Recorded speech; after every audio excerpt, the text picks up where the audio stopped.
వాళ్ళు అసెంబ్లీ పెట్టడానికి భయపడుతున్నారు బ్రదర్. ఇప్పుడు దాని గురించి అసెంబ్లీ పెడతానికి భయపడుతున్నారు కదా.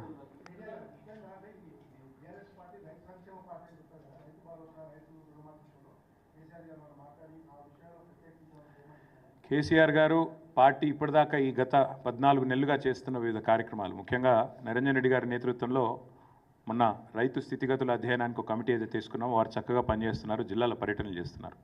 ఇంకోవైపు రైతు దీక్షల పేరిట ఇప్పటికే 6 చోట్ల 6 వివిధ జిల్లాల్లో కార్యక్రమాలు పెద్ద ఎత్తున పార్టీ నిర్వహిస్తూ ఉంది. ఆ విషయంలో పార్టీ నాయకులు కార్యకర్తలు చూపుతున్న చొరవను, మరి రైతుల కోసం పడుతున్న తపనను కేసీఆర్ గారు అభినందించారు, కొనసాగించమని చెప్పి కూడా ఆదేశించారు. కాకపోతే కేవలం రైతు సమస్యలే కాకుండా కార్మిక వర్గాల సమస్యలు ఉన్నాయి. ఇప్పుడు మహిళా దినోత్సవం రాబోతూ ఉన్నది.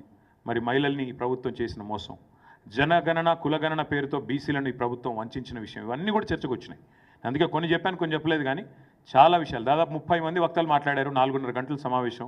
కాబట్టి మీరు అర్థం చేసుకోవచ్చు, రాష్ట్రంలో బహుశా ఈరోజు మీ పేపర్లో రాని సమస్యలు కూడా అక్కడ చర్చకు వచ్చినాయి. కాబట్టి అన్ని విషయాలు కూడా కూలంకషంగా మాట్లాడడం జరిగింది.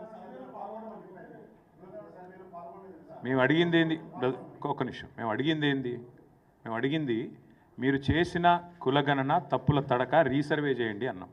మళ్ళీ ఒక పరిహాసం మాదిరిగా, ఒక జోకులాగా, ఎంత సిల్లి అండి, నాకు అర్థం కాదు. అసలు కామన్ సెన్స్ ఉందా ముఖ్యమంత్రికి? అసలు ఇప్పుడు కేసీఆర్ గారు కేటీఆర్ గారు పాల్గొనలేదని పదే పదే పదే పదే పాడిందే పాట అంటే అది చెప్తా ఉన్నాడు. నా ఎలక్షన్ అఫిడవిట్లో నా కులం లేదా?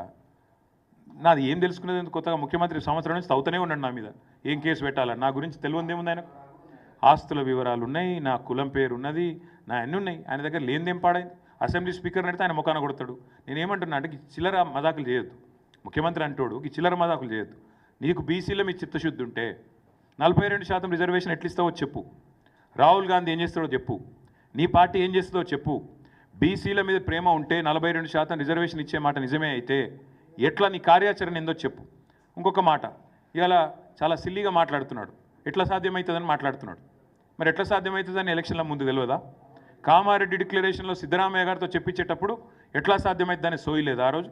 అంటే ఓట్ల కోసం ఏదైనా మాట్లాడచ్చు, బీసీలను మోసం చేయొచ్చు. ఇవాళ గద్దెనెక్కి కూర్చున్న తర్వాత మాత్రం ఎట్లా సాధ్యమవుతుంది? పార్టీ పరంగిస్తా. కాబట్టి ఇవన్నీ కూడా సమాజం మొత్తం గమనిస్తూ ఉన్నది. మేము ఒక్కరమే కాదు కదా బ్రదర్, రాష్ట్రంలో బీసీ సంఘాలు నిర్ద్వందంగా తిరస్కరించినారు ఈ జనగణన కులగణన తప్పు అని. మరి ముఖ్యమంత్రి గారి సమాధానం చెప్పమనండి. చెప్పకుండా ఈ పిచ్చి మాటలు.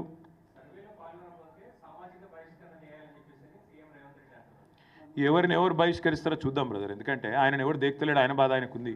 మంత్రులు పట్టించుకుంటలేరు, పార్టీలో వర్కింగ్ ప్రెసిడెంట్ పట్టించుకుంటలేడు, ప్రజలు పట్టించుకుంటలేరు. బయటకు పోదామంటే భయం అవుతుంది, ఇంట్లో కూడా పట్టించుకుంటారో లేదో డౌటు. నేనేమంటున్నా అంటే ఈ పిచ్చి మదాకులతో ఎక్కువ రోజులు టైంపాస్ ముచ్చట్లతో గవర్నమెంట్ నడపలేము. బజార్ భాష మాట్లాడడం ఈజీ, కేసీఆర్ గారు ఇదివరకు చెప్పారు. బజార్ భాష మాట్లాడి 4 డైలాగులు పంచ్ డైలాగులు కొట్టడం ఈజీ, పరిపాలన చాలా కష్టం. అలా కూర్చుంటే తెలుస్తుంది. ఇవాళ ఎవరి సత్తా ఏందో ప్రజలకు అర్థమైంది.